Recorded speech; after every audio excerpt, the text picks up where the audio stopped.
Semenjak mengundurkan diri karena mencalonkan diri sebagai Bupati Badung, belum tersiar kabar tentang calon pengganti mantan Ketua DPRD Badung, Nyoman Giriprasta. Nyoman Satria selaku Sekretaris DPC PD Perjuangan Kabupaten Badung mengatakan, satu nama calon yang diberikan oleh KPU Kabupaten Badung sebagai PAW Ketua DPRD Badung adalah Inyoman Gede Wiradana. Terpilihnya Inyoman Gede Wiradana sebagai calon pengganti Giriprasta karena Gede Wiradana peraih suara ke-6 terbanyak dari 11 calon dari Dapil Kecamatan Abian Semal Petang. Kini proses PAW masih berjalan di DPRD Kabupaten Badung dan diharapkan berjalan sesuai dengan mekanisme yang berlaku.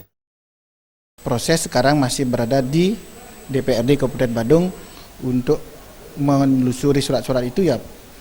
Kami akan terus minta kepada Sekretaris Dewan sudah sampai di mana. Yang jelas proses pengganti antar waktu sudah dijalankan sesuai mekanisme yang berlaku. Mudah-mudahan bulan-bulan November ini sudah ada jawaban pasti kapan kita melakukan peresmian pengganti antar waktu DPRD Kabupaten Badung.